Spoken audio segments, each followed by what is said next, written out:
Okay.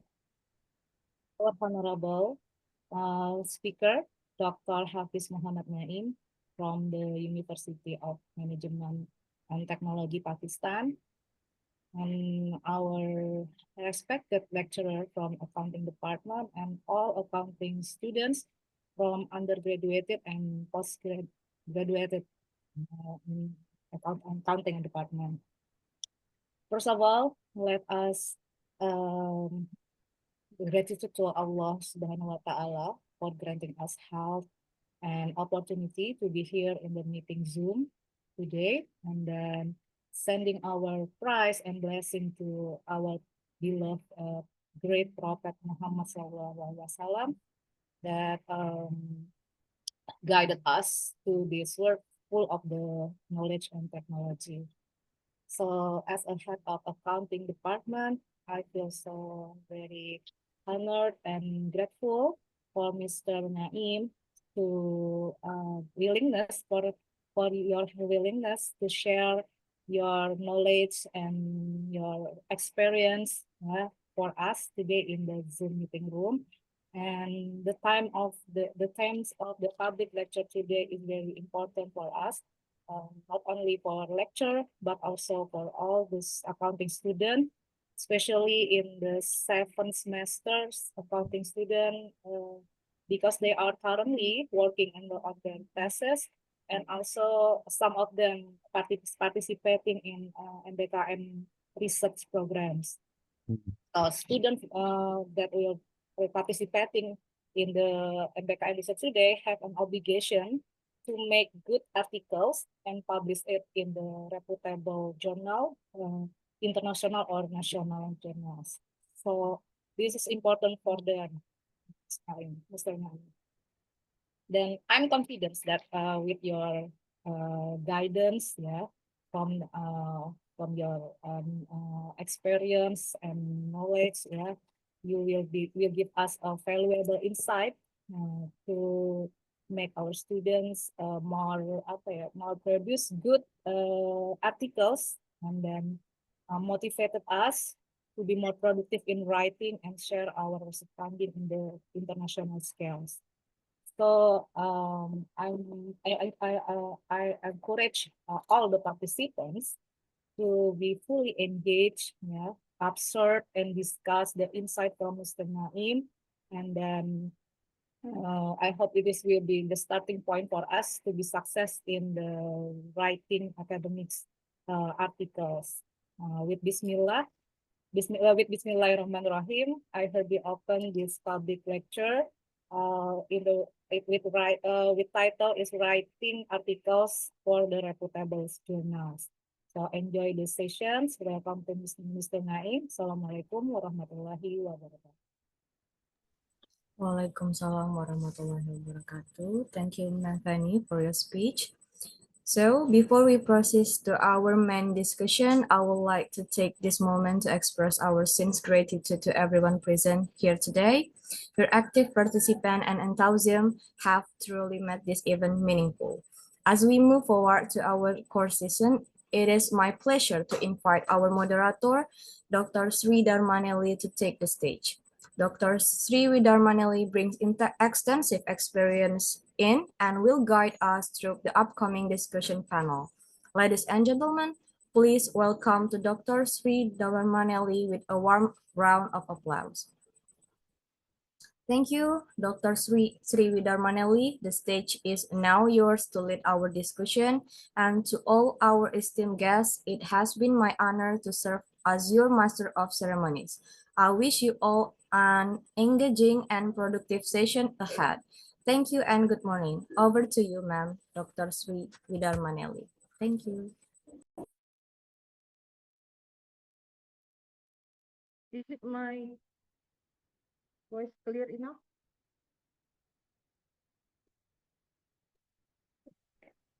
Thank you, Rika. Assalamualaikum. Your voice is small, too small. I'm sorry, pardon me. Your voice is small. Too small. And now? Still. Oh, okay.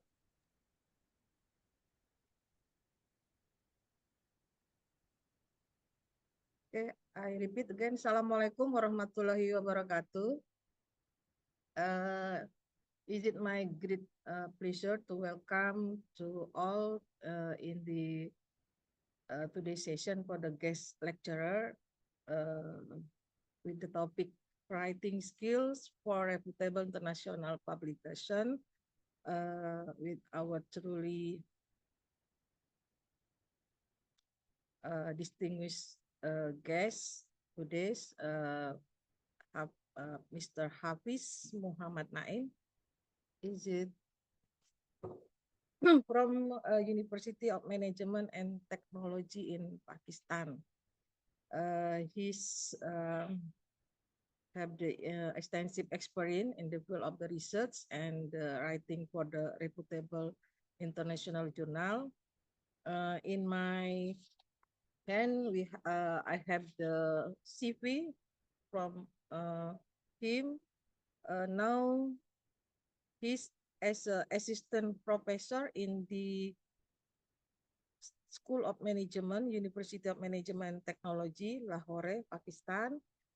And then we have many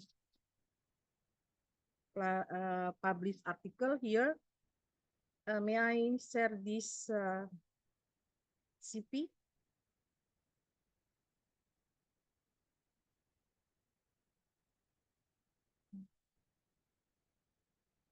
Wait a minute.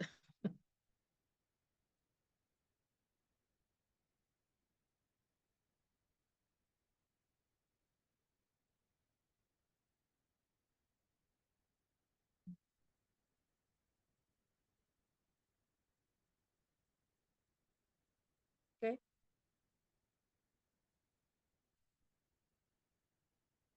And now he's have the under review article in the reputable journal. And then he's also as editorial and reviewer service as a chief editor of the Journal of Management and Research, and then managing editor of the Journal of Management Research, and then as a reviewer of International Journal of Productivity and Performance Management. For the presentation, we have around 1:30 minutes. And then we proceed to the Q&A session. But maybe for the materials, we can strict on the only 1 hour. Is it clear, Mr. Naim, for the time? Yes, it is clear. So we will also encourage the students to ask questions whenever they have. So it's flexible depending on the need of the class. Okay, thank you. Okay, maybe enough. I introduce our speaker and not for the a long time. Now, I please Mr. Naim to give the materials. So basically now I present the lecture and then later I will share the slides to Professor Bertosman and he can share it with the students. Okay, Mhm. thank you. Welcome. Welcome. So I start now. Okay. Should I start the lecture now or there's Yes. other formalities? Okay, please, you can start your lecture now. Okay. Time is yours, Mr. Naim. Okay.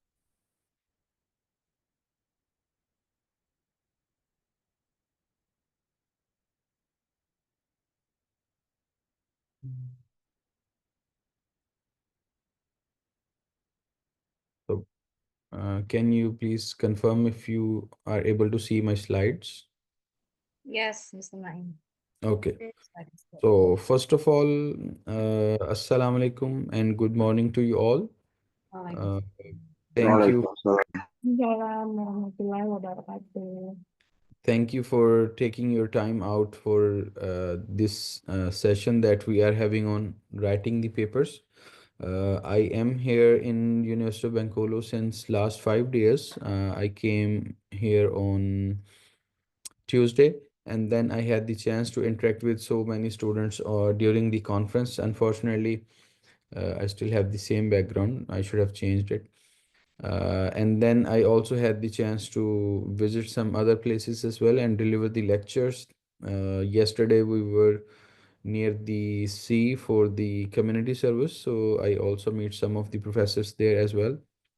So I thank you, the professors and the students alike, for your hospitality and for your warm support here during my stay in Bengkulu.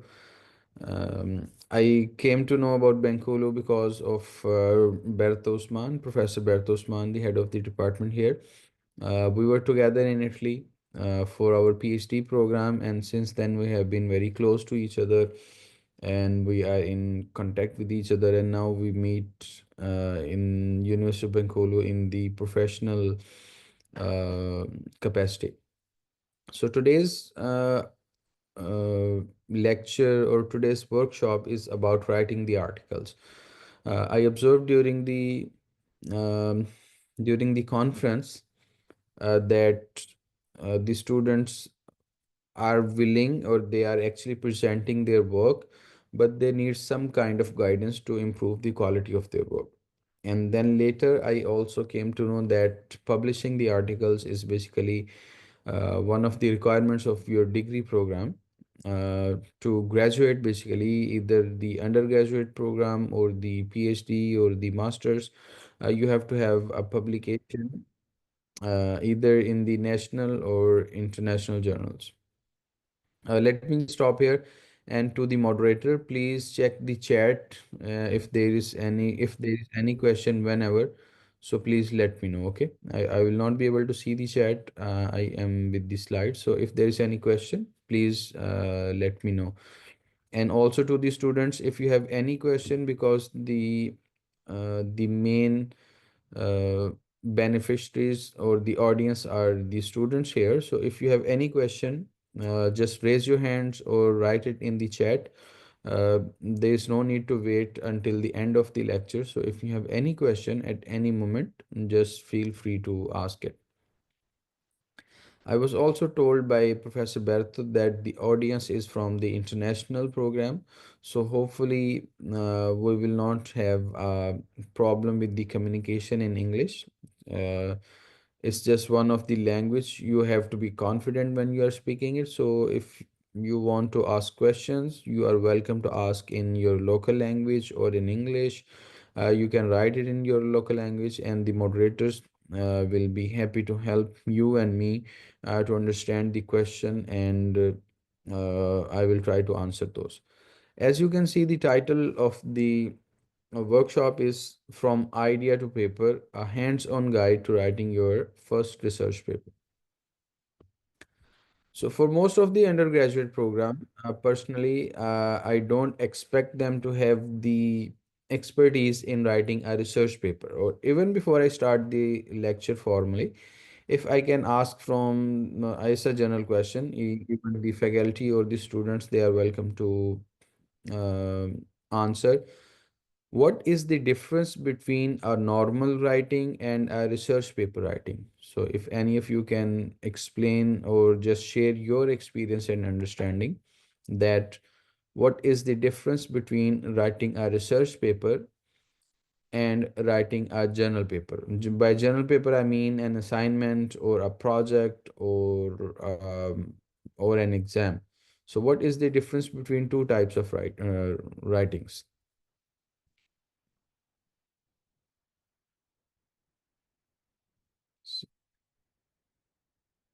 Anyone, you can also write in the chat or you can raise your hands and we will open your mic. If the question is not clear, you can ask again. We are totally fine with that. So what is the difference between a research paper writing and a journal writing?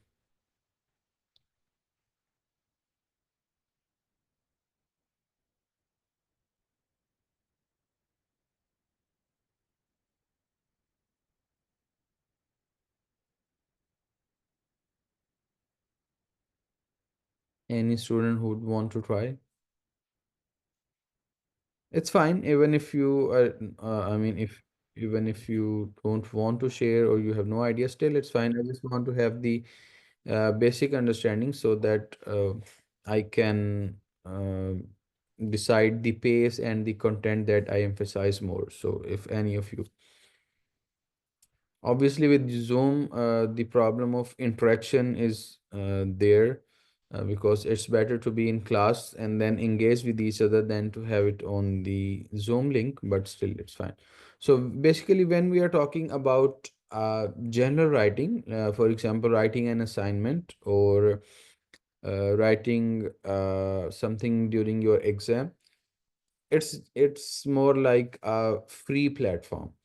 So you can write whatever you want, you can write whatever you understand, or you can write your opinions as well. For example, if you have a subjective type question or a long question in your exam, you have freedom to express yourself, and then you can answer the question with some common examples from your personal examples, the the chapters that you have covered in your book, the discussion that you had in your class, or this discussion that you had with your teacher as well. But when we are talking about a research paper, it's not an opinion, it's not generic. There is certain rules to that. For example, if you are cooking at your home, you have a freestyle. You can add whatever spices you want, you can add whatever components you want. But if you want the authentic recipe for a particular dish and you go to a branded restaurant, they will have a set pattern and set components and the ingredients for that product. They cannot deviate from that. So similarly, when we are talking about the research paper, it's based on what has already happened and then what is going to happen in future, which is your work basically. So we start with the research question, which is the basic of any level of research. Even if you are an undergraduate student, if you are a master student, if you are a PhD student. And also please let me know if I'm speaking too fast. I will slow down. So if any of the student is having a difficulty in understanding, please let me know. I will slow down further as well. So Okay. coming back to the topic again, when we say we are writing a paper, so I'm just starting considering that it's your first time writing the paper, or at least you are in your seventh semester and you are trying to prepare your paper for the requirement of your degree program. Okay. So first, it always starts with an idea. The general writing idea could be from a newspaper, it could be from a discussion with your friends, it could be a problem that you have at your home during the class, or any other way. But for a research paper idea, the idea could originate from any general source, but you have to find the same thing in the literature. You cannot say, I feel it this way, that is why it is a problem. Okay, you can feel a problem, but then you have to have the support. In general, for example, I will be giving so many general examples as well, because you are the undergraduate students and it will make it easy to understand. So for example, if I am having a problem, um, uh, there cannot be any justification, or it can be totally dependent on my case. But for a research problem, it should originate from the literature. We mean by literature is the work that has already been published in the journals as well, right? So what we do is we think there is a problem and then we start reading about it.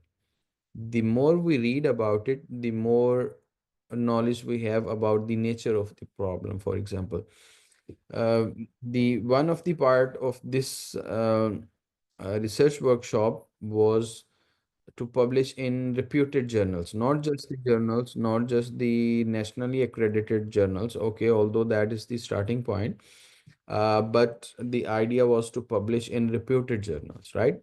So when we say reputed journals, it depends on the uh,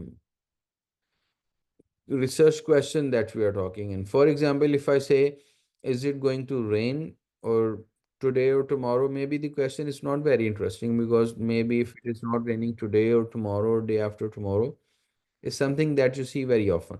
So that will not be very interesting for someone. But for a research question, for your paper to be published in a very high impact factor journal or in a reputed journal, the question should be very interesting. For example, the question could be, what is the impact of having more than 6 courses during a semester on the performance of the students? So now this is something which is very interesting and which is also relevant to all of us, that we want to see how many subjects we offer to the students so that they have their maximum performance during their degree program. Or we can say, how many faculty should be there uh, for the for the students on the campus. Or we can say, if the students are continuously having low grades, so then the question would be how to help them improve their grades. If Sorry, there is, Mr. Naim. yes, please. Are you still your slide share still Can on you, the? you're not able to see the slides? Yeah, You see it? yeah, I see, but your slide only in the title page. Yes, yes, I'm still on the title Okay, page because I'm just giving the background and then we okay, move forward. okay, okay, okay. So just a few minutes more, and then we move to the rest, because the understanding of the context is important, and then we move to the next part. Yes, thank you. So that is basically the idea here, that how to write your first paper. Obviously, you learn writing with the passage of time and then it gets better. So let's start with the presentation, which is basically how to start, how to write a paper from the idea, and then what are the different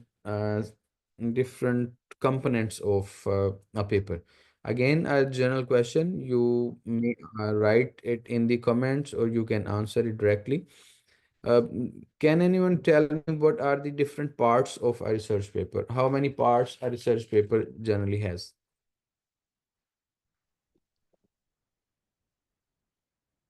A research paper, not a journal paper, but a research paper. So how many sections a research paper normally has?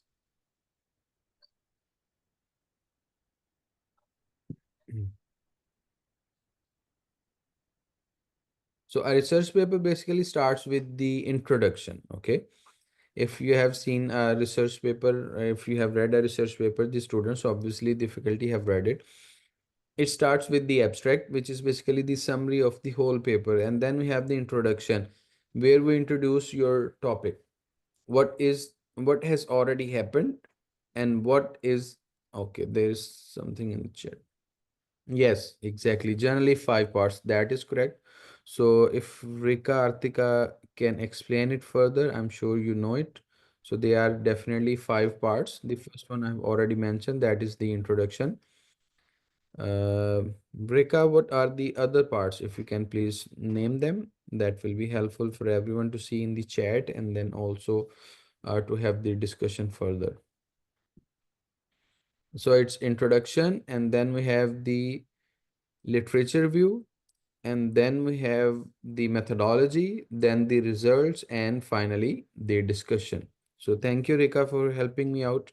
The 5 parts again, I'm repeating: the introduction, the literature review, the methodology, the results, and then finally the discussion and conclusion session. So in the introductory part, what we do is basically we talk about we introduce the topic, and then we'll discuss the other parts as well when we go further. So this is basically the the plan for today, the basically different parts of what we are expecting today.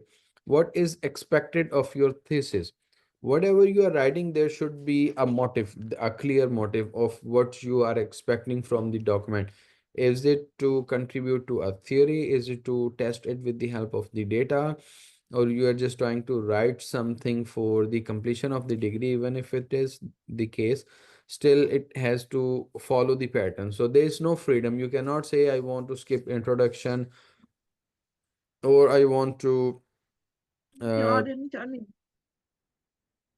or I don't want to do this part or that part. We don't have any option. We have to go through every step uh, to make it look like a paper, or to call it a paper. But with the thesis, obviously, you have the freedom with the word limits. For a paper, it has to be around 8,000 to 10,000 words. But if you are writing a thesis for your degree, it could be up to maybe 20,000, 25,000, 30,000, depending on the rules of your program.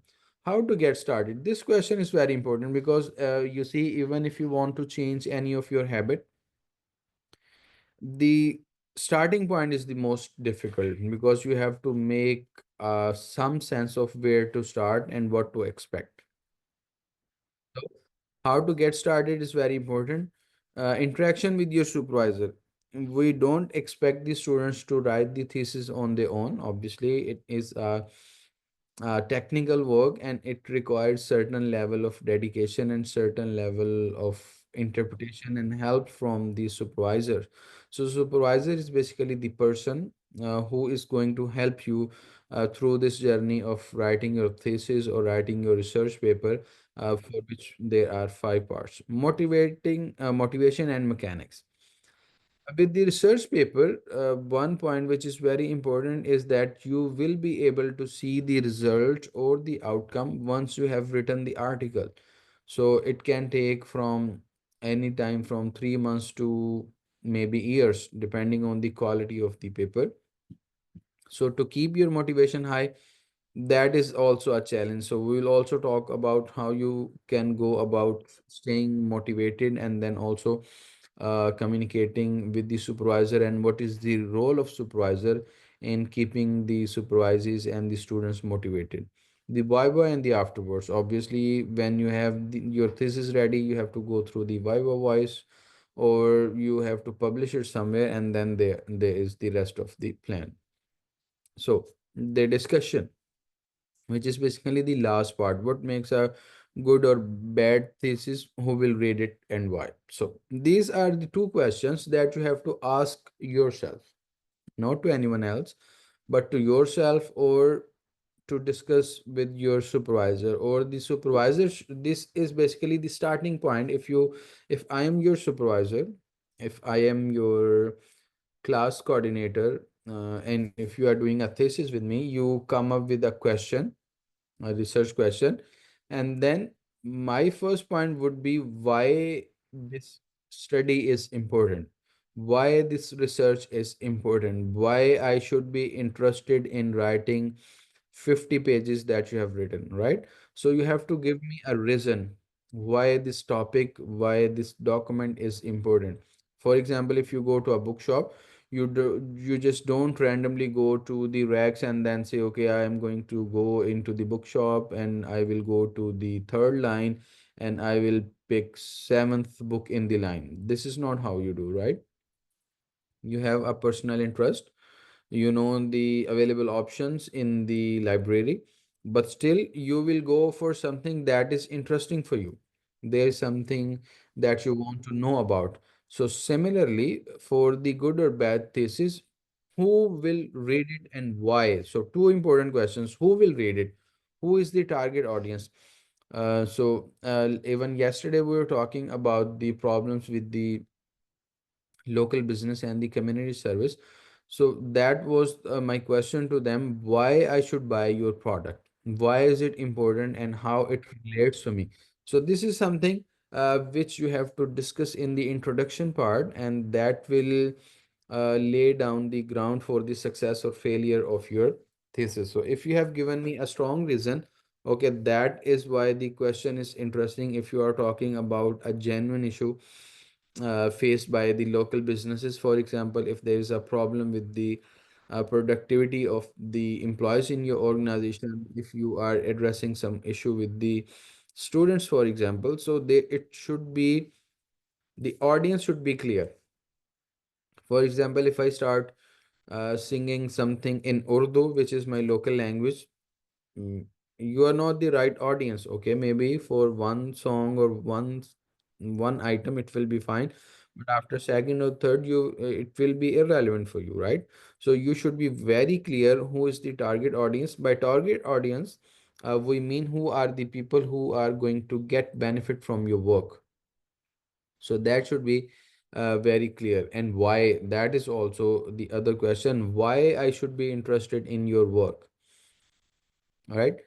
Just like last night, some of the colleagues, they were very kind to invite me to Japan and Indonesia qualifying match, although it did not go well in Indonesian favor. They lost the match 3-0. But there were so many people watching the match and there were so many emotions involved because it is related to you. Your country is playing, and then you personally are also interested in knowing about the football. So that is what we are looking here. This is the examiner's report. Basically, examiner is the person who is going to evaluate your thesis or is going to evaluate your paper. So what kind of question the person is looking? For example, if you submit your thesis to me, or if you submit your thesis to my journal in University of Management and Technology, these are the questions, these are the points I will be looking in the evaluation of your report. Is the thesis an original work? The most important question, the most important aspect is that the work has to be original. You cannot even copy paste a single idea or a line.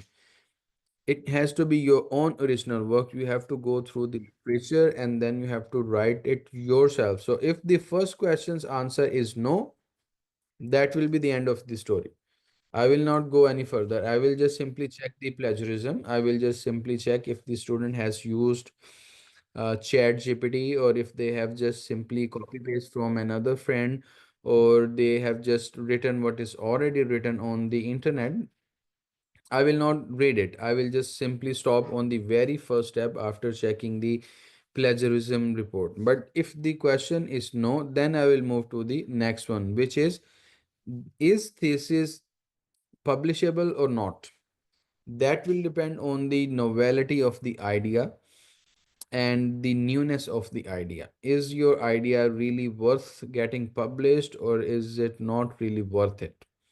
Does the thesis demonstrate adequate knowledge of the field and study and relevant literature? So, mm, like the professor, the head of the department, she was mentioning that the thesis is offered in the seventh and eighth semester. So that is because you already have enough knowledge about the topic. We expect you to be somehow the expert of your field.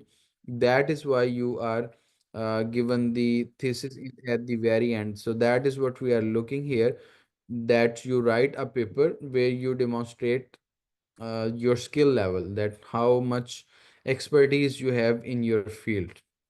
So that is what as an examiner I will be looking, that how much knowledge you have and how much relevant literature you know. So you have to read a lot if you are looking to publish a paper. Even at the undergraduate level, maybe you don't have to read hundreds of papers, but still at least you should know 15 to 20 papers related to your field. When I say the word paper, I'm looking for the research paper, not a journal paper. So the second last question would be, does the thesis show the exercise of critical judgment with regard to both the students' work and that of scholars in the journal field? So you have to be very critical. It cannot be just simple words. Rather, you have to be very critical. You have to be very detailed in what you are saying. And is the presentation and style of the thesis satisfactory? Obviously, that comes to the first point that we were mentioning, the parts of the thesis. So have you covered all the parts? the introduction, the literature review, the methodology part, the results, and then also the discussion. So is your presentation style satisfactory? Is your thesis covering all the relevant aspects, and how much detail you have prepared in all these different parts of the thesis?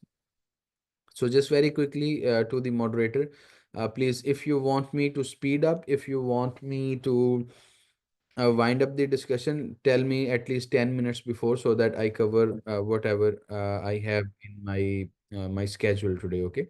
So please tell me at least 10 minutes before you want me to complete the talk. Thank you.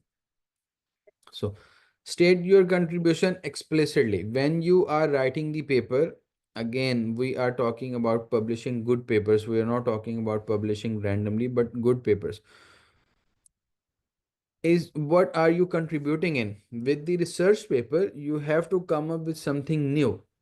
For example, if I tell you that I am writing a paper which says uh, smoking is not good for your health, what will be your response? If I tell you I'm writing a paper and I want to see if smoking is good for health or not, what will you say?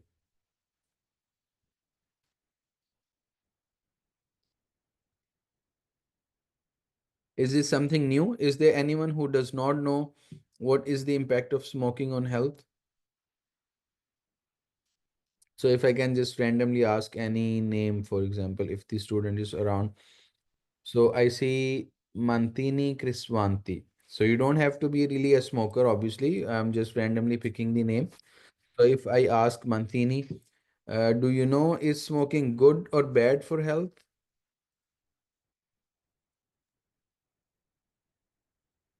I will try to translate. Martini Yes, bisa yes, yes. bisa memberikan komentar apakah paham? Ya, Ya boleh silakan. izin jawab pakai bahasa Indonesia ya. Okay, she will answer in Indonesia. Yes, yes, yes, sure, sure, sure. Eh, mengenai rokok itu baik atau buruk kan Bu? Jadi kalau menurut saya itu setiap orang tuh pasti tahu kalau rokok itu tuh berdampak buruk bagi kesehatan. Okay, she answered that the smoking is bad for the health. So, okay, good. That is the point I'm trying to make. So I see, sorry if I pronounced the name wrong, but again, Rohim, I see Rohim here. So Rohim, what is the impact of smoking on health? Is it good or is it bad? Pertanyaan yang sama, silakan Pak Rohim. Your opinion. It's Opininya bad. apa? It's Sir, bad. yes. Okay. So one more question to I see Valentina here. So Valentina, is it good or bad for your health? Valentina masih pertanyaan yang sama, silakan merespon. Izin menjawab dalam bahasa Indonesia, Bu. Oke, silakan. Kalau menurut saya, rokok itu ada baik, ada enggaknya. Kalau dalam kesehatan emang mungkin nggak baik, apalagi untuk kesehatan paru-paru. Tapi kadang orang tuh untuk melepas stresnya itu dengan cara merokok gitu. Okay, she answered that the smoking can be bad and can be good. Okay, okay, Because okay. smoking can can release their stress. Mhm. Okay. So just to answer the second part, which says it can be good. So it will release stress only when you are addicted, not before that. So you have to get addicted before it starts working for your stress. Okay. So what I'm trying to say here is that we already know that smoking is bad for health. We don't have to do any further research on it, right? So that is what we are trying to say here. What is your what is your contribution explicitly? Is it something I'm trying to find out which is already known to everyone, or is it something I'm trying to do something new? For example, if I say, what is the impact of uh, of smoking, of passive smoking on the mothers, for example, or on the newborn. So if something which is not already known, if I'm doing something on that, then it will be a contribution. If I'm saying something which is already known, if you are saying, okay, if more qualified people earn more money than others, so there's nothing new. Okay, most likely, if you are well qualified, you are going to earn more money. So for your paper, you should be doing something which is not known to us, which is something new, which we want to find out. So that should be the starting point. That should be the research question of your paper, that you are talking about something which is new to you and about which the general public don't know much. So that should be the starting point. State your contribution into and in intro and conclusion. So whatever your contributions are, we are looking for the contribution. So when we say the contribution, it means what I am putting into a particular discussion. For example, if I am saying something, or if Valentina just said that it can be good or bad, and I just keep repeating, but I am listening from you, I'm not contributing. I'm just saying, but you are telling me. So I have no contribution. I am just repeating your words. My contribution would be to add something to the discussion. If I say, what is your opinion on, for example, smoking, and then you say the same thing which one student or one faculty has member has said, it's not contribution, it's just repeating what we already know.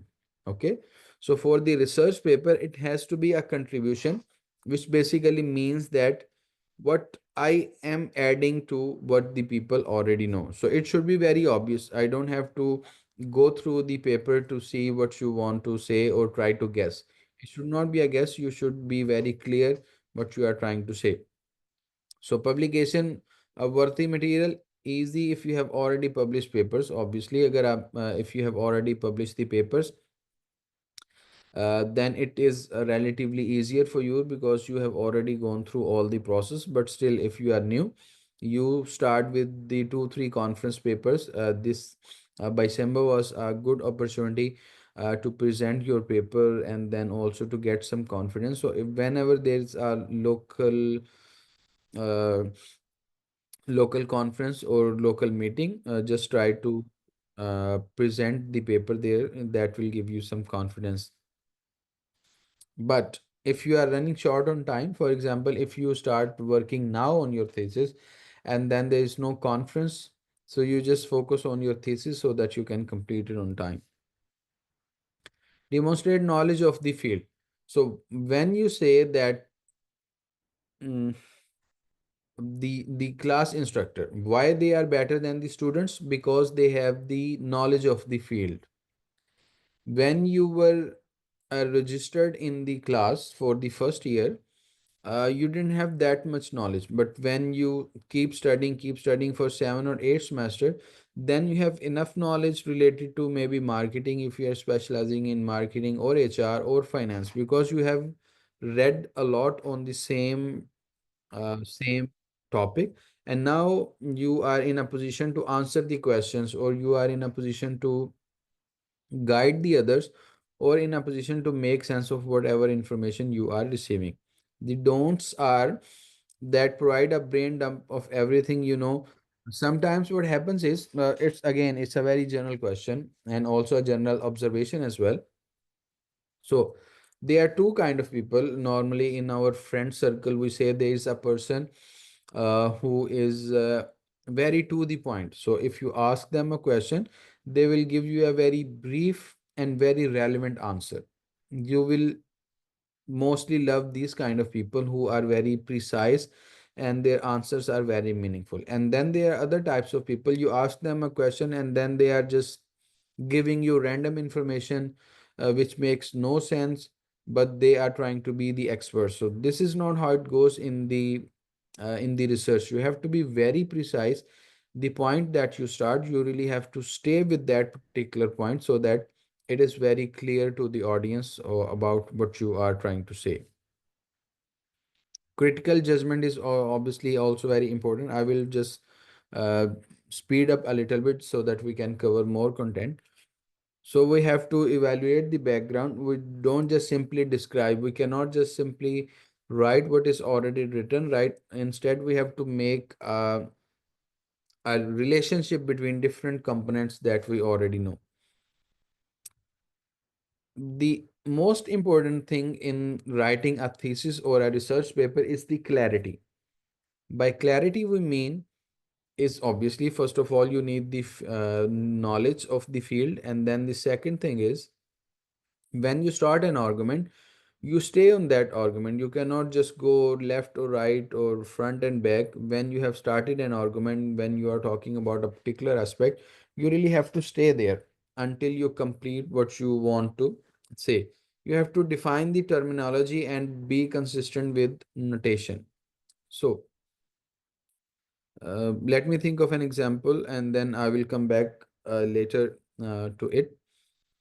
Um, So if I ask you, what do you mean by happiness? What will be the answer, especially the students? So again, you can write it in the comment or you can explain in your local language and the moderator will be happy to help. What do you mean by happiness? Oke, Pak Naim bertanya apa yang kalian definisikan sebagai kebahagiaan? So In- Satrio says it's money. Okay, good. Nanang says it's being healthy. Nice. So peace, okay, it could be peace of mind or just to be easy. Okay, good. More students, please.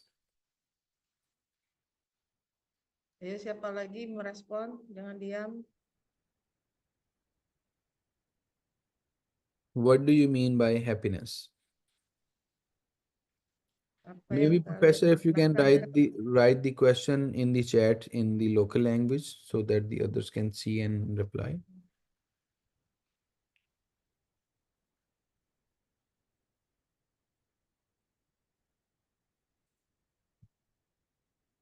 So until now, we see there was one question, the terminology is happiness, and 3, 4 people they have explained in their own word, right?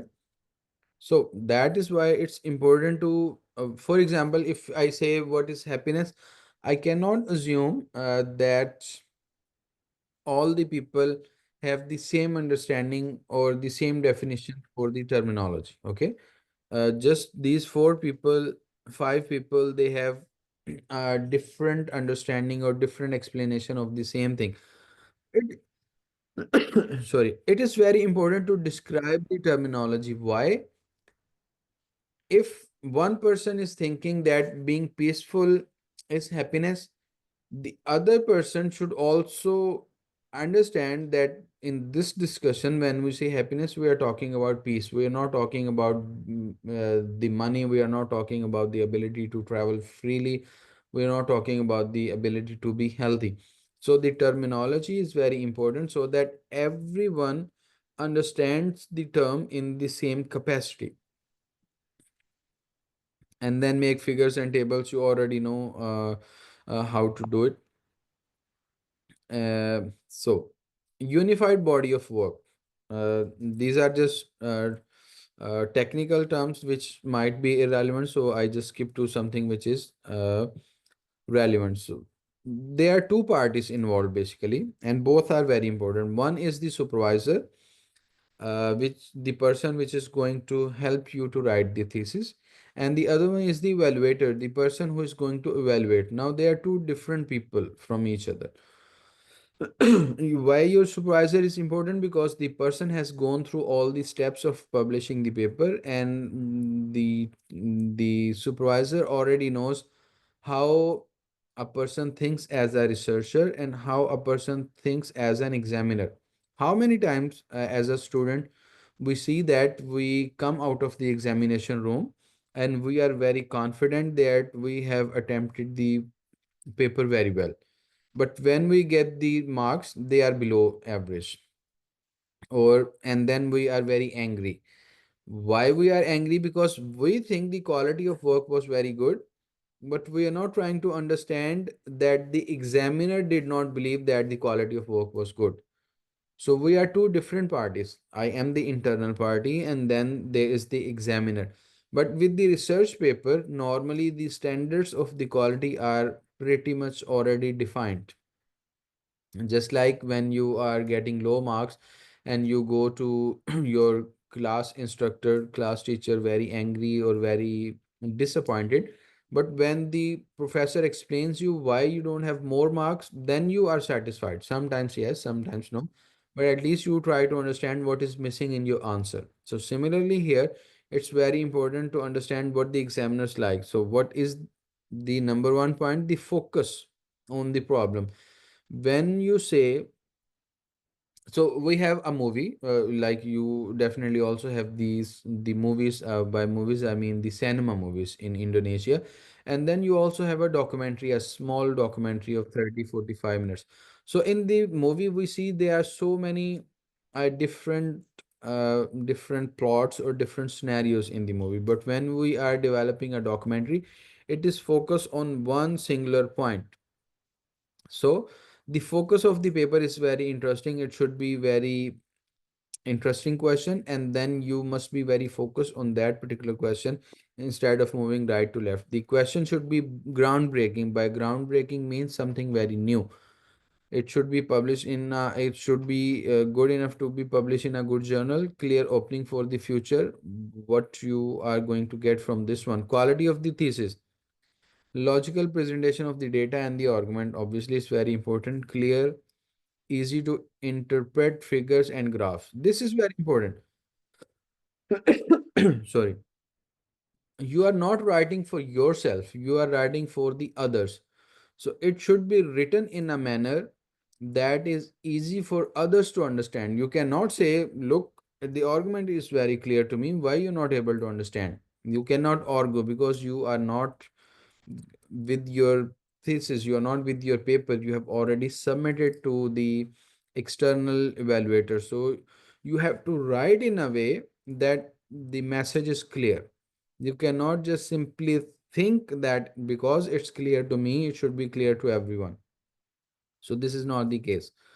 And it should be short. By short, we mean that in a research article, we don't have enough space to use the random words or random kind of information. It has to be precise. It has to be to the point. Whatever you are writing, it should be with a purpose, not a generic one. What examiners don't like is uninteresting or unimportant problem. The problem about which we already know, or the problem which is not of really interesting. Poor reasoning. Sometimes you have a very good point. Maybe you have observed it yourself in classes as well, that your teacher ask a question or they ask for a topic, and then you give a very good topic or very good answer. But when the teacher says, okay, can you please justify your answer? And then you're not able to explain it well. Although your point was very valid, but you were not able to provide relevant information, relevant argument for the support of your point. So that is something, even if your point is very good, if you're not able to justify, if you are not critical enough, it will lose the credit. If you are doing something which is repeated, which is already known, the facts which are already confirmed. So if you are working on that, obviously it's not going to work. Sloppy presentations or graphs. This is one of the observations that I had during the conference in the department, that the graphs and the presentations were not very crisp. They were not very clear. Although the idea of the paper was very good, but the students were not able to present their ideas in a good way. For example, I will give you again a very good example. As a young fellow, you are facing some problem, and then you go to your mother, and then you are upset with something, and then you try to convey it to your mother or to your father or to your friend, but your tone is not very nice. Although you want to say that, okay, I am having some financial issues, and then you start saying, okay, you as parents, you have never been sportive, I need money and now you are not providing. Maybe you are actually going through a financial crisis, but the way you started explaining is the focus will be taken away from the financial problem that you are having, and your father or your mother, they will talking about your manners. So the focus will be taken away from the problem, and the focus will become on how ill-mannered you are. And then even if you try to recover from that position, even if you try them, okay, it's just because I was upset, I didn't mean it, but the problem will be towards other directions now. So you have to be really stick to what you are doing, and it should be very clearly defined there. References, if anyone can tell from the students, what do you mean by a reference in a research paper or in a thesis? What do you mean by reference? Can anyone please explain? Or the faculty equally, what do you mean by a reference in a research paper?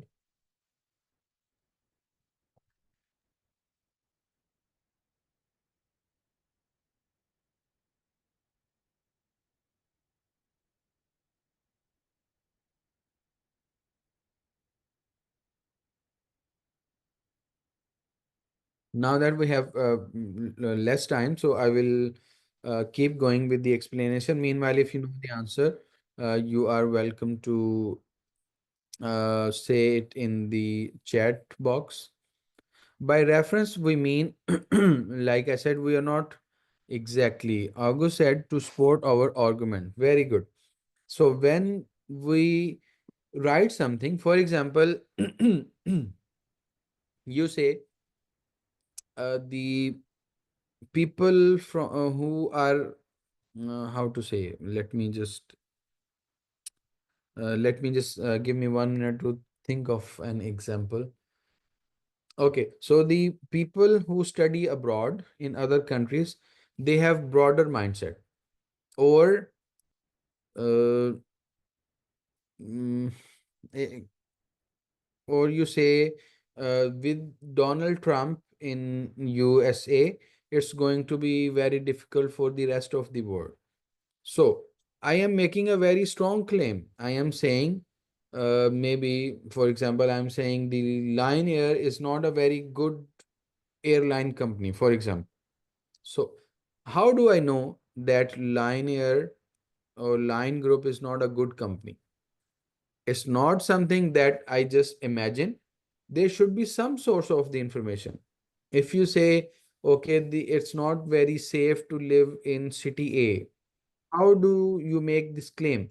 There should be some reference, there should be some report, there should be a government agency telling something. So you cannot make a claim and you don't provide a reference. So reference is basically the source, like August Rahmat said here, the source to support your argument. So it's not something that we just randomly say and then expect other people to believe, but it's something for which we have the source, that okay, because there was a research conducted, because a particular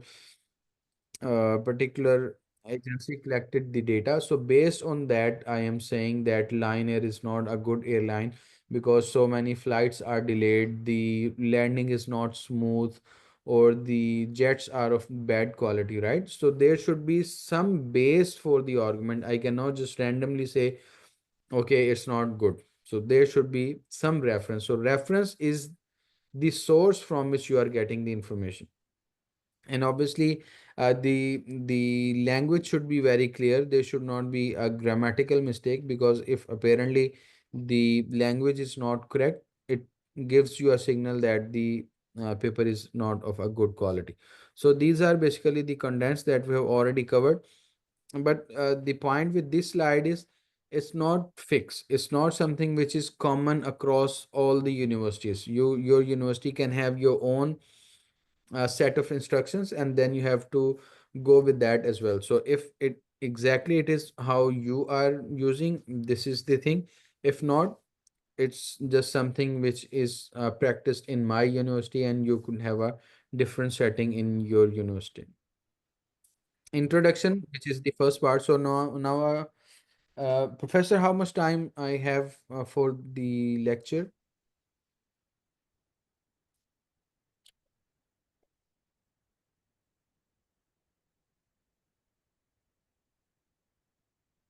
Roughly how many minutes I still have?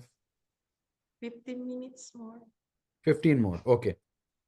So I will try to cover the different parts of the thesis briefly, and then if you have any questions, we will have almost 30 minutes or more, or whatever time you like for the questions. So introduction, if I say, now again, let's do a small exercise. Any student independently, please introduce yourself. Maybe in your local language, not in the chat, but open your mic and introduce yourself, please. Silakan, ada yang mau merespon? It could be in Agus? English, just be confident, or in your local language, and your professor will be happy to translate it to me. So any student, please introduce yourself. Raise your hands, and then we give you the chance to introduce yourself.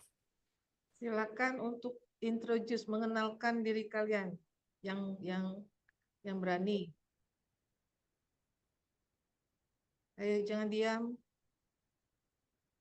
Or maybe Agus, professor can ask someone just randomly Agus. from the list. I ask Agus to introduce himself. Yes, Please, August made Agus. a good point. So August, please introduce. Okay, sir. Permission to introduce myself. Yes, Assalamualaikum warahmatullahi wabarakatuh. Introduce. My name is Agus Rahmat from Bengkulu, Indonesia. And then right now I was a 7th semester in University of Bengkulu. And then my work right now is to finish my thesis or article. Yeah. Okay. Very good. Thank you for your help. So any other student, please? Very good job, August. This is what we were looking for. So any other student? Next one, Rika, please.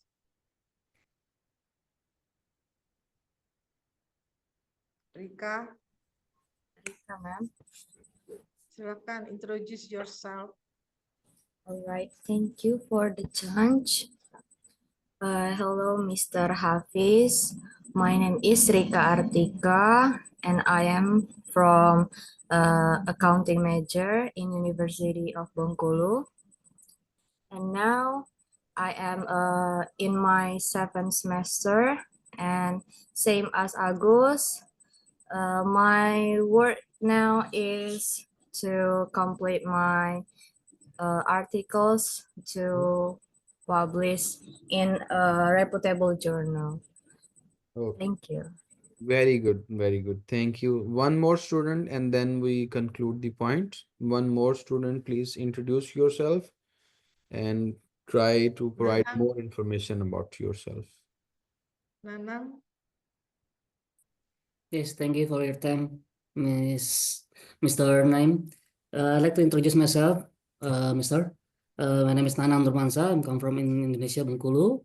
I'd like to finish my article like that. I'm 3rd semester.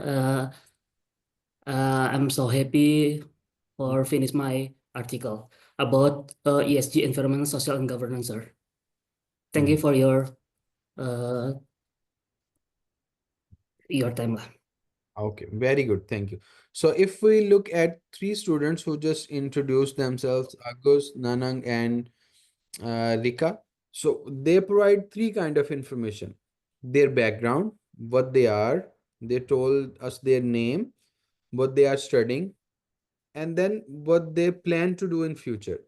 So they told their name, they told that they belong to Bengkulu, their department, their semester, and then their future, right? So this is exactly which is the introduction of the paper. So first you say, okay, the previous studies have seen this, and this. There is this current problem, and this is the future of the problem. So first you introduce the topic, you say, okay, you want to see the impact of digitalization. So you say with the help of the internet and 3G and 4G, we have the ability to connect with different people all over the world. So that is the context that you're talking about, the digitalization. And then you say, what is the current status of digitalization? You say, okay, with the digitalization, we are seeing so many changes in so many different fields, especially the artificial intelligence and the robotics. And we are seeing so many changes in the way the world is operating. This is your current thing. Like the student told, two students, they said, okay, we are from the seventh semester, and Nanang said is from third semester. So what is the current? And then the next, we want to complete our degree, we want to complete the research article that we're writing. For the introduction part, you say, with our example, you say, although there are so many benefits for the artificial intelligence and robotics, however, there are so many concerns for the jobs of people. So from the introduction of the topic, what the topic is about, what is the current state, now your part is to discuss that future concern that you have, introduce the problem and the and motivation of for its importance. Okay, so what is your current state and how that current state is going to lead you towards a future position. Okay. State any important assumption, summarize your main result conclusion. These are the part of the things which come after the introduction. So normally, just very quickly, the first paragraph, so they are normally 4 to 5 paragraphs for the introduction. In the first paragraph, you tell us what the topic is.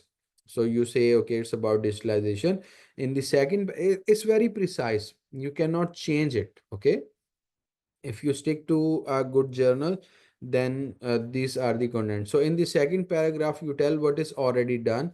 In the third paragraph, you say what is missing and you want to do. In the fourth paragraph, you say, okay, whatever you want to do, what are the expected results, what are the theories that you are going to use, and how it's going to be very relevant for the field that you are working in. Okay, so normally 4 or 5 paragraphs for the introduction. The first paragraph, you introduce the topic.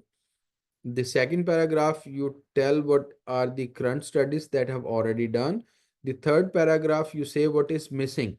That missing thing is basically your research question that you are working in. Okay, and then what are the expected results, and in the fifth paragraph you talk about the conclusion or the results that you are looking in. Background material should have a clear point. Obviously, we have already talked about this. Sorry, sir. The- Sorry, sir. The yes, last yes. paragraph, like the last Yes, paragraph. so the last paragraph is basically you try to give a hint of your expected results. For example, you say, okay, with the help of these studies or the results, we are expecting to guide the managers or the policymakers on this. And then you talk about the addition in the theory. So for the theoretical contribution, my study is going to add knowledge on the discussion of this theory. So you talk about uh, the the contribution of your study, just few lines, maybe 2 3 sentences, not very long, because the introduction should be around 1200 to 1500 words, not very long, because these parts you are going to explain in more detail when you are writing the respective part.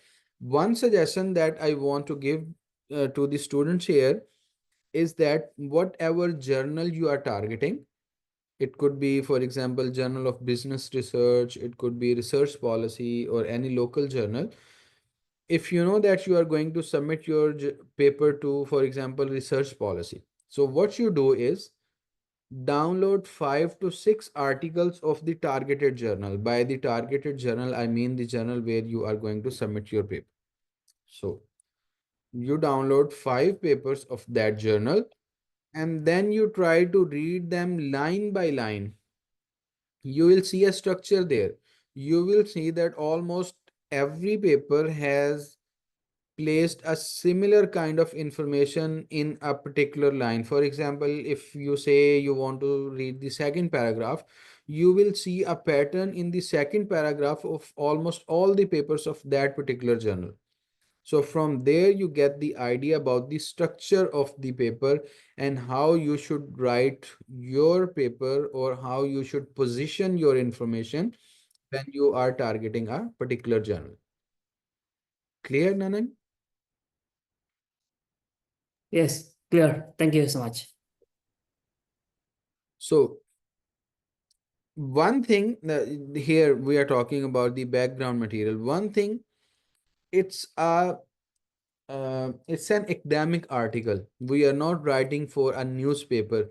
So we cannot say the others' work are very bad, others' work is not good, this is going to change that work. No, we are not here to criticize, or we are not here to tell that the others' work is not good. You are not supposed to do it. You can say that, okay, there is still chances to improve, although this study has done this, but still this gap remains. So we are not talking about, sorry, I have used very hard English words here. Don't tear down others work, mean don't say that the others work is bad. Don't use very harsh language. So you have to be very polite, saying, for example, if Nanang is reading my published article and is also working on the same one, so he cannot say in the paper that although names paper is published, but I don't agree because the argument is not very good. No, you can say Naim has worked on this particular paper, but still based on other research, there is still chance for the improvement. So still you are saying the same thing, but you are saying in a very effective way. So you are saying that I am building on Naeem's work. It still means that Naeem's work need improvement, but the wording is very important. One thing is to say, normally what we have in class is either one of your colleague, they make a very wrong comment. You can you can be very rude and very harsh to say, no, this comment does not make any sense. It's completely wrong. Or you can say, so my colleague was trying to say this, but I read in that particular article that this is also a possibility. So still you are disagreeing with your colleague, but you are doing it in a very polite manner and it will be more effective. So this is the language that we use. We cannot just say that the other's work is not good. Not good. Content chapter mainly includes the additional background. This is specifically for the thesis part, not for the paper, because I was supposed to cover the paper and the thesis as well. So when you are writing the thesis, then you have more space. You can go into very long discussion, but for the research paper, you really have to be to the point. You cannot just drag the argument. There should not be any repetition. What we call in terms of the research, the argument should not be redundant. You should not give too many repeated examples. You should not give too many repeated arguments. If you have given a very strong argument, that will be more than enough. You don't have to repeat again and again the same thing, because you are using the space. The space is limited. Obviously, you have to get your paper published in a journal. So you are given a limited number of space, maybe 8,000 words or 10,000 words. Discussion and conclusion summarize main results and everything. Discussion and limitation. One thing is very important, that when you are writing your paper, it's not the end of the world. Okay. For example, if you are my friend, any of these students, for example, I am seeing August here at the top of the list. So if August is my friend, I can be very open about some of my problems. So I can say, August, I'm very sincere, everything, but I have a problem with controlling my anger. I have a problem with not able to talk to people, right? So I am talking about my limitations. So that means that I am being very honest with my friend, right? So when you are writing the article, definitely there are going to be certain limitations. Uh, just give me 1 second, please. Let me just call Berto to get something from you, please. Just 1 minute. I'm really sorry. So bad. So can you please get the charger from the car? Oh, it's here. So just plug in. Just give me 1 minute, please.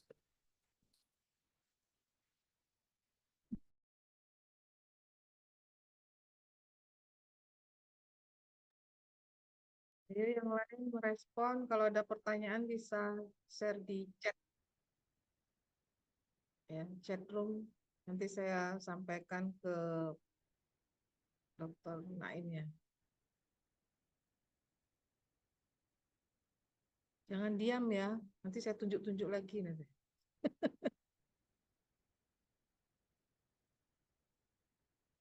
Ayo, ini ada Amanda. Mana Amanda? Daftar hadir ditunggu hanya sampai jam 10. Jam 10 akan ditutup. Silakan. Macam bunda yang udah mulai keluar ancaman.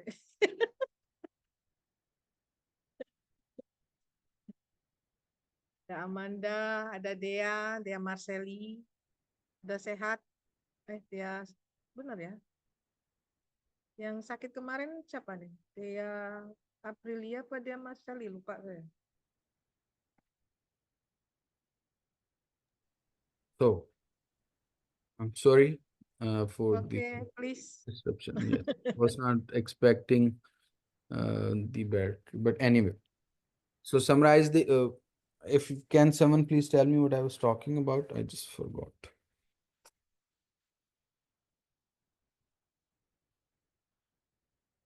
But anyway, we can start from here. Reiterate the work. Let me go to the slide next. What is expected? We have already talked about how to get started interaction with your supervisor. This is the most important thing here, students. If I can just spend the rest of the time on only these 2 points, it will be worth it. One thing which is really the key is to talk to your supervisor. Don't be shy if you're not understanding. And also to the supervisors, my message is that you give the confidence to your students that they can come to you as many times as they want. Okay, so that is really the takeaway. If you are not the expert, you are still a student, an undergraduate student. Okay, if you are a PhD student, as a supervisor, I expect my PhD students to work on their own, but not to the undergraduate students.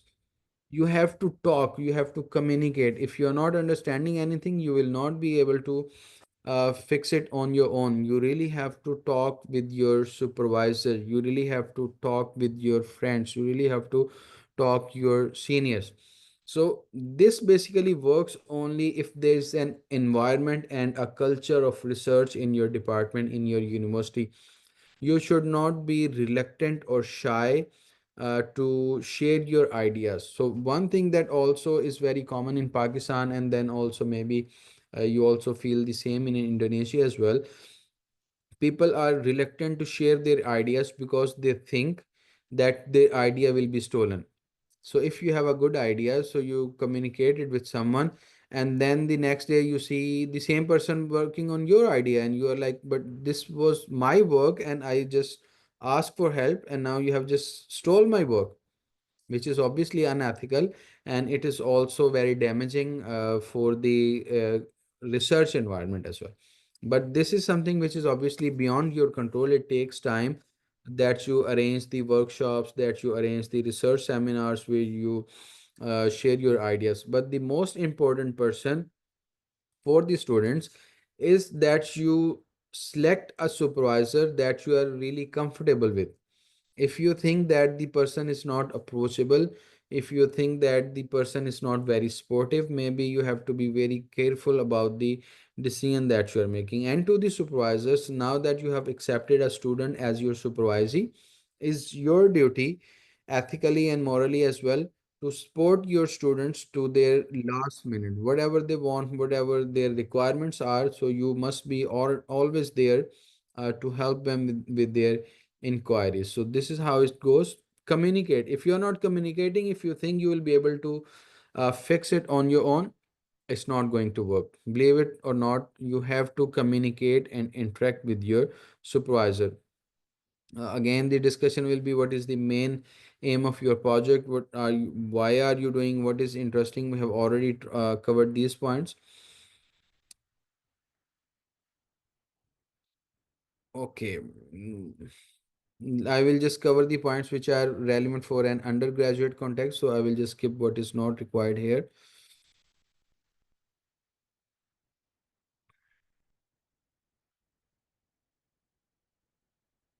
So this is important. You have to have a rough draft. Even before that, let me just have this this slide. But one thing that I want to share with you as an experience is write. Don't just read, write. So every day you should have a target of at least writing 2 to 300 words, which is just one paragraph, not a lot, one paragraph. So if you are just reading, maybe you can read 100 articles in a day, but if you're not able to write it, you will just simply forget it. Because for example, you read 5 articles, but then you have this feeling, okay, I will be able to remember the contents of these articles. And then the next day you read another 5 article, and then third day another 5. You will forget what you wrote or what you read on the first day. So it's very important that whatever you are reading, you should be able to write a few hundred word summary of the article and relate it to your research. If you're not able to do that, in the long run, it's going to be very difficult for you to use that information for your benefit. So writing. The senior faculties here, they will definitely agree with me and will tell you, when you stuck writing, it can be weeks you are not able to write even a single line. But when you start getting the ideas, in one day you will be able to write 1 page of your article. So that how it works. So you really have to be into writing, because writing is based on your understanding of the topic, of the information that you are receiving after reading the article. So that is, I think, one of the keys that you really focus, that you write on daily basis, right? Outline with sections. So what you do is, you have the draft of your whole thesis prepared. Like you make the heading of introduction, then you write the literature review, background, methodology, results and conclusion. Because this way, when you are reading the article, it will be very easy for you to see where this information actually belongs. Should I write it in introduction? Should I write in conclusion? Should this be information related for the literature review or what? So at the beginning, it's always nice to have the outline of the draft or the paper that you are writing. And then whenever you are reading an article, you make a decision to put it in one of the sections or in one of the headings of the paper that you have on hand. This also relates to, obviously, the point of writing on daily basis. This is what I was telling, outline with main points. Okay, what is the introduction? The thing that we did just earlier with your introduction, previous chapter showed X, which was, okay, this is what I am, and this is what I'm currently doing. And this is exactly how you introduce yourself. Now, you said, okay, my name is August. I am doing the BBA program and I'm in the 7th semester. So this is the previous chapter showed what you currently are, right? And then the next part was why is still unresolved, which was basically that I want to complete my thesis, complete my degree, and then write the article, which is the second part. Getting the point? And then how you are going to achieve the second part, that is the third thing. Okay, so basically 3 components of introduction: what is already done, what is missing, how your study is going to answer what is missing. Okay, and then the background, here I've written the background. You can consider it as the literature review. What is previously known between 2 variables, which are basically the basis of your study, and how another variable is going to better explain the relationship of A and B. Then the results part or the methodology part, and then how your supervisor will basically help. So if any of the professor could tell how you approach your students while they are writing their articles. So can you please share your experience, how you guide your students while uh, you are working with them? Any professor, if they can please share their experience.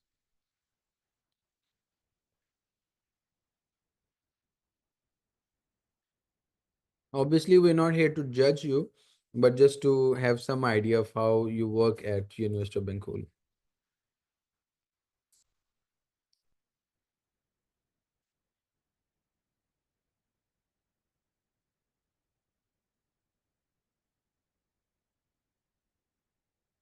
Okay, it's fine, no problem. We are running short on time. So one thing which is really the key, it's good that we have the professors here and also the student, because we both need to learn from each other.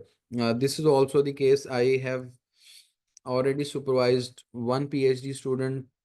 Two of my students have already submitted their thesis for the external evaluation. So I still learn from them. It's not something that we are the expert and we only can tell. We also have to learn as well. So the first thing is to agree on the idea. We cannot assume that the student's idea will be fine. The student cannot assume that the professor will like my idea. It's not based on assumption. Even just we cannot agree on the definition of happiness. You can say, okay, just from the previous example, one can say it's money, the other one can say no, money is not important, you have to be healthy. And then the first person would argue, okay, but if you have the money, definitely you can buy the good things and then you will be happy, so money is important. The other one would say no, you will be healthy and you will feel rich if you are mentally peaceful. So you see, there can be so many disagreements on the same thing, on the same topic. The very initial thing is that you have to be really much in line with each other. You don't have to assume. You have to openly communicate to understand what you are thinking as a student and what your supervisor is thinking as a student. Okay. So you have to communicate, you have to tell again and again just to ensure that you are on the same page. If there's any confusion between the two, because later on, if the chemistry is not there, if you're not understanding each other well, that could be problematic in the long run. Because it said, I mean, although it's funny, but it is commonly said in the PhD faculty and then also in the research faculty, that if you are a PhD student, your supervisor is more important than your life partner. So you have to be more careful selecting your supervisor than you are careful selecting your wife or selecting your husband, because in 4 years, your supervisor or your supervisee make your life either very beautiful or make it a hell in this world. So that is why you have to be very cautious when you are selecting the supervisor and when the supervisors are selecting the students. So it's a two-way relationship that totally depends on the level of communication. You communicate more, you are comfortable with each other. Instead of waiting, okay, I will go to the supervisor once I have 10 pages with me. No, 10 pages is too late. Just write something, 1 page or 2 page, send it on the email just to get the comments, or you ask for permission to meet maybe every 2 weeks. So more communication, more discussion. That is how you are going to be on the same page, right? So again, I am good that the head of the department is here and she will be able to communicate some of the messages which are relevant, obviously, for your faculty, so that ultimately, I mean, the success of the supervisor or of the students is the success of the faculty as well. So that is why we are being very open here. Don't ignore advice. If you disagree, discuss. This is what I'm saying. So if you think that it's not working for you, don't be shy. And this also has to do with the supervisor as well, that just be accepting towards the ideas of your students.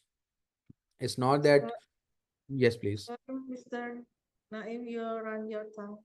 Okay, it's fine. So just 5 more minutes and then I will just conclude. Let me just see. if there's anything, if you are stuck, that is important. That is exactly what I'm saying. If you are stuck somewhere, if you're not able to understand, talk to your supervisor. Don't expect that you will be able to understand on your own. You will be able to find out the problem on your own. No, you will not be. You have to talk with your supervisor. So that is again very important for both of us. With same variable with previous paper but different objective, and how do we ensure that our research questions are both in? Okay, it's a very good question and very common question by Satrio Harjo. I hope I have pronounced the name fine. So let me answer this while so meanwhile you can also write the questions because we are winding up the session, so just keep writing. So Satrio, you can use the same variables, but it cannot be in the same context. For example, if we are talking about the impact of education on your earning. So here we are talking about two variables. One is education, the other one is earning, right? Two variables. If there is already a study which has checked their direct relationship, you cannot use two variables in the same relationship. For example, if A was dependent variable earlier and B was independent variable, you cannot use exactly the same. But to answer your next question, which is to how to make your question innovative and feasible, you have to add more relationships. If you think education does not directly guarantee the success or more money, you are saying, okay, education will make you wiser and that will help you earn more money. So now you have added another path, right? So first it was only the education and the money, the direct relationship. Sorry, we don't have the word. So here we have education, here we have money, right? A direct relationship. But now what you have done is you are saying the education increases your wisdom, that helps to increase your money. Okay. Same relationship, but you made it innovative with the help of another variable, right? Getting the point? So you have made the same question innovative. Or you say it's not only the education that guarantees more money, but there are two other variables which no other study has considered. For example, you say the age or the gender or the city you are locating in or the type of education. So you are trying to explain the same thing. The main relationship remains the same, but you add more parts to it. In the first one, what we did was the education and the money. You use the mediating variable. Mediating variable is the path basically. So that is, in that way you can make your question more innovative and feasible, that we talk about the path through which you are going to a particular relationship. So in the research, it's never one-on-one relationship. It is not always the direct relationship. There are so many paths through which you go to a particular relationship. So in that way, yes, you can use the same variables, but you have to add other layers of, you see, in the first question, it was that education means more money. This was the one. But your question would be, we are interested to know the factor in between the education and money. So what are the factor that education creates that ultimately leads towards money? So in that way, your question will be innovative, that you add more paths to it or you add more variables. You cannot just simply replicate the same model, but you have to add more variables. Yes, it also happens in some case that you can use the same model, but then you change the setting. You say, okay, this has never been tested in SMEs in Bengkulu, for example. But then the paper will not be very new, but still it will be relevant for the local interest at least. So you can use the same variables, but it's not something which is advisable. You always have to make some changes or add more paths to your conceptual model. So I think we stop here. We should use the remaining time to answer the questions. If the students have any particular question related to their thesis, or if they have any particular problems, so let's spend some time on that. What do you suggest, Professor? Okay, thank you so much, Mr. Naim, for your insightful and engagement presentation. And we've learned much about the clear structure writing and then the critical strategy for the successful writing the thesis for our students. And I really sorry for all of the students because Mr. Naim already runs the time. Professor, there's one there's one Okay, student Rika, raised the hand. Rika. Rika? Okay, Yes. Rika, please. Thank you, Ma'am Nelly and Mr. Hafiz. I have one question. Now in my job is going to do my thesis, and as a student with no experience, I should read a lot of papers related to my topics. And my question is, how I am a student can review good or bad thesis or articles for my reference when I was looking for articles to for that is related in my topics. Okay. Like, could you give us example in practicing when you review an article and you can compare the difference the articles is bad or good article? Okay, let me just see if I can just minimize the screen and I will show you. Okay, let me just stop sharing for a minute and then I will. Okay, no, it's fine. So what you do is, there's this one website. Can you see my screen? No? No, Not yet, sir. Okay, okay. So what you do is you use different websites. For example, here I'm writing shimagojr.com. So shimagojr.com. So you enter, and then you want to read an article which is from a journal, for example, business policy, just for an example. So business policy is name of the journal. So I click it. Research policy. RESER, research policy. So I click it, and here I see the journal. Okay. I click it, and then I see the scores here. There are different indexes, so which could be very different for you to understand. But here at the bottom, I see different quartiles, different rankings of the journal. So if it is all green, it means it is a very, very, very top quality journal. So the name of the journal will tell you if it is a good paper or not. If the name of the journal is reputed, by default, it means the paper published in that particular journal is of a good quality. So when you are reading the article from research policy, when you are reading the article from the accounting review, for example, or any other journal, the name of the journal will tell about the quality of the paper. Okay, so from there you can guarantee the quality of the paper. Now the other thing, how to look for a good paper.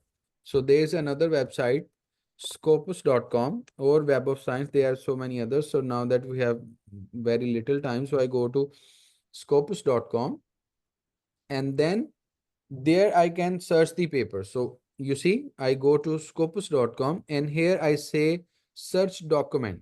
So Rika, if you tell me what is your topic? My topic is about carbon accounting, sir. Carbon accounting, right? Yeah, right. Carbon So now that there are two terms, so carbon accounting is basically your keyword. So if you have more than one word, what you do is you use these two sign, okay, in the research document, and then you write carbon space counting, and then you close that, okay, and then you search the article, and then you are able to see there are almost 1900 articles on your topic. See? C. And then from here you can limit it to the field. For example, you want to study only the articles which are related to business management and accounting. You click it and then you say limit to. Now it will show you the articles only 195 which are published in your field. Okay. But now you say the field is too broad. I don't want to just read all the articles on carbon accounting. What is the other aspect that you want to see in carbon accounting? Carbon accounting, carbon budget on Okay. So the next thing is budget. So what you do is you say search within document. Your next word was budget. Okay. If it is again more than one word, use the two sign. And then you enter. It has given you 29 documents, right? See here. So now it has reduced further your research. Basically, based on the keywords that you are interested in, you can exactly go to the documents which are talking about the variables that you are interested in. And this way you can read the articles that are very relevant to you instead of randomly going through different articles. Okay. So I show you again, I go to the Scopus again. Let me just do it the other way as well. There's easy way as well. What you do is you go to the carbon accounting first. Any other student, you can think of any keywords. So first you write the carbon accounting. So you are looking for a document which has carbon accounting word in it, and you see add search field. You click it, you have different options. Oh, sorry. Here, if you say and, it will provide you the documents which has the word carbon accounting and budget. Okay. If you say, you see again, it has given us 119 documents. But if you say, instead of and, you say or, it will provide you the document who has the word either carbon accounting or budget. Okay. So any article published in your field which has the word carbon accounting or carbon budget. Let's do the carbon budget. So this is for all the students who are doing the research. Okay. So Nanang is here. So Nanang, if you are interested in any keywords that you are working,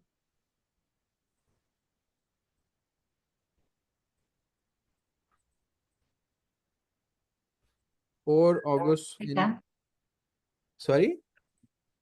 Rika, say what's the focus of your research, Rika? Oh, sorry, sir. On ESG performance, sir. Sorry. ESG performance. ESG. Okay. So you say and ESG performance, right? So now what I'm saying is I want the document which has the word carbon accounting or carbon budget and ESG performance. So now when I click the word search, it will provide me two kind of documents. One where you have the word carbon accounting and ESG performance, or carbon budget and ESG performance. Let's see what happens. You see, it has given you one document related to what you are looking at. You see, environmental, social, and governance promotion to different stakeholders group, right? Now you have gone to really the documents which are relevant for you. So now to see if this document is good or not, you check the source, which is basically where the paper is published. For example, it says sustainable development goals. So I copy this name, I go to the other website, and then I try to search how is the nature of the so it is not even a good journal. So it means the paper is not good. I have to look for something else, right? So you use Scopus and then you use Shimago or Web of Science to find the articles based on your keywords. So these are the keywords, the key variables that you are using. And the quality of the paper will be from the name of the journal.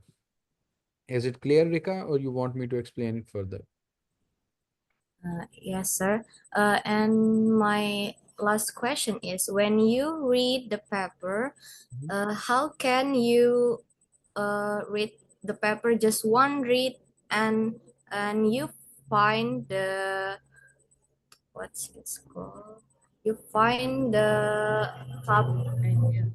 Okay. You So find very the good. main topic in I the. understand. I understand. So what you do is you don't start with one topic, never. You have one field, broader field. So what you do is, for example, we are concerned about, for example, carbon accounting. Okay. We see here the carbon accounting. Let me limit it to the management and accounting field only. So these are the results. I have 288 documents, right? So what I will do here is that I read the title. Okay, I don't know anything about carbon accounting, but I am interested to learn about carbon accounting. So I will read the title of the paper. If the title is important, what I will do is I say, okay, the title is very important. I want to learn more about this topic. So what I do is I say, show the abstract. I read the abstract and then I say, okay, no, the title was more interesting, but the abstract is not. So I just close it. I go to the other one. I say, okay, yes, this is also interesting. So let's read the abstract. I read the abstract and abstract is also very interesting. Then I say, okay, let's download this document and read the full document. And then you go to the next step. You read the introduction. If introduction is also interesting, then you read the full article. So just to select the topic, you don't have to read too much. Just select the area that you are working in, and then from there you decide, okay, I am going to read 10 more articles on the topic, and then from there you decide the topic that you want to work on. So it's never one article, it's never 100 articles, it's just somewhere between 5 to 15 articles that help you decide the topic. All right, it's clear, sir. Thank you. Okay, welcome. So, Professor, do we still have time? Is there any other question, or we wind up the session? You tell me. You ask the question if you ask the student if they have question. I am all at your service. We can take all day if you are free or as you and the students want. So please tell me. Okay, Mr. Naim, you actually have another class. I do, yes. But Okay. obviously it's more interesting and more meaningful with the undergraduate students because they need more help from us. So that is why I'm still on campus actually till this evening. So if anyone wants to have a meeting in person, I will be free from 12 to 2. So you can contact me in Professor Berto's office from 12 to 2 as well if you have any thing to discuss in person as well. So please, Professor, over to you. Okay, once again, thank you, Mr. Naim, for your time and your insightful sharing for our student. And then thank you for all my students for joining today because Mr. Naim having another class. We already runs a time for this lecture. And again, have a great day ahead and then good luck for your writing for all my students. Thank you so much. Thank you to the head of the department, professor, and also to all the faculty and the students here. It was very nice talking to you. I really hope we could have met in a class, but online is also something which is very common. So, so far I had a great time. So hopefully I will see you in future as well. If you need any help in any capacity, you can just check my profile from the University of Management and Technology. Let me just share with you. So this is my page on my university website. So you can have the email address from here. So this is my email address. So you can always write me an email if you need any help regarding your research, regarding getting the scholarships, traveling to Europe, or any other field. Just write me an email, a bit of your introduction, and then the problem, and I will definitely love to help all the students who contact me. Okay. So thank you so much again. Okay, thank you. I'll close our session and then I'll give back to Rika for the MC, Mhm. please. And then I said, Assalamualaikum warahmatullahi wabarakatuh. Thanks. Waalaikumsalam warahmatullahi wabarakatuh. Rika, what is for the next session? Already closed or? Yes, ma'am. Already closed in the earlier. Okay, Mr. Naim, we already closed and you can proceed your another class. Okay. Thank you so much, students. Have a very good day. Best of luck with your studies. Best of luck with your career, and hopefully I will see you again whenever Professor Berto and University of Bengkulu invites me. Thank you so much. Thank you. Assalamu alaikum warahmatullahi wabarakatuh. Waalaikumsalam. Waalaikumsalam warahmatullahi wabarakatuh. Thank you, sir.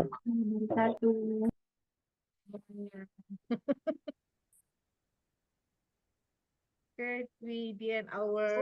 Yes, I will share the material presentation with Professor yeah, Berto, please and you will get it. kindly you can share your materials. Yes, I will share it with Professor Berto, and he will share it with the students and with the faculty as well. Thank you so much. Assalamu alaikum warahmatullahi wabarakatuh. Waalaikumsalam. Waalaikumsalam. Waalaikumsalam warahmatullahi wabarakatuh. Good. Anything else?